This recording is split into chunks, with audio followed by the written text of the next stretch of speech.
Hi మామాస్, good evening everybody. Sisters మీకు కూడా ఎవడో సాలిం రాజు అంట ఆడవాళ్ళ పూలు పెట్టుకుంటే అంట అందరూ వ్యభిచారం చేసిన వాళ్ళు. ఎరా నీకు పెళ్ళైనప్పుడు నీ పెళ్ళానికి లేదా పూలు? నీ అక్క చెల్లెళ్ళు వయసులో ఉన్నప్పుడు పూలు కొనుక్కొని పెట్టుకోలేదా? వాళ్ళు పెద్ద వ్యభిచారులా? నీ పెళ్ళానికి నువ్వు పెళ్ళైన కొత్తలో పూలు తీసుకెళ్ళలేదా?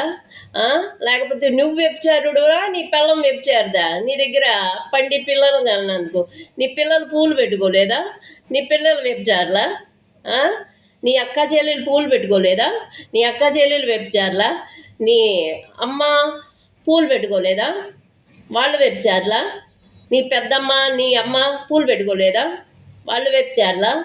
నీ అమ్మమ్మ నీ నానమ్మ పూలు పెట్టుకోలేదా? వాళ్ళు వ్యభిచారులా? అరే శాలిమరాజుగా నీకే చెప్పేది, ఇది పెద్ద యాక్షన్ అయింది. నీ అమ్మమ్మ నీ వాళ్ళమ్మమ్మ వాళ్ళమ్మమ్మ అందరూ పూలు కొనుక్కొని పెట్టుకునే వాళ్ళే, వాళ్ళంతా వ్యభిచారులా? ఫాల్తూ వేషాలు ఎత్తున్నావు ఏందిరా? అలంకారం అనేది మాకు పుట్టకతో ఆడవాళ్ళకి వచ్చింది.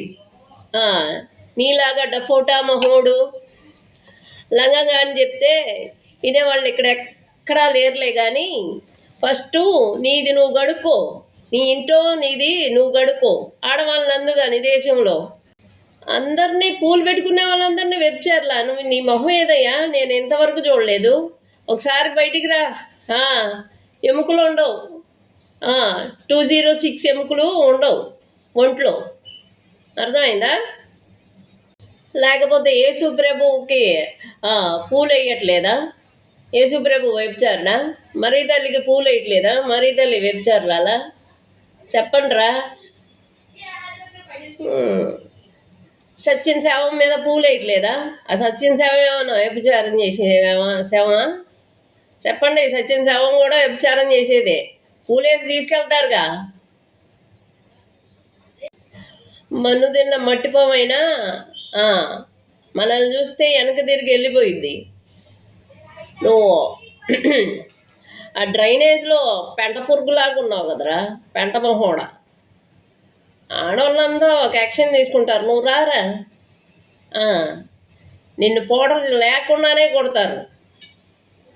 అంటే నీ పౌడర్ ఎత్తుక్కోవాలన్నమాట ఎముకలది. సన్నాసి వేదవ. పుటకతో వచ్చిందిరా, పుటకతో వచ్చింది అలంకరణ అనేది స్త్రీకి. అది క్రిస్టియన్ స్త్రీ అవని, ముస్లిం స్త్రీ అవని, ఇంకే స్త్రీ అవని, హిందూ స్త్రీ అవని. డఫోటా మొహోడ, తెపాల మొహం వేసుకొని నల్లదాక మొహోడ, మాడిపోయిన దోస మొహం.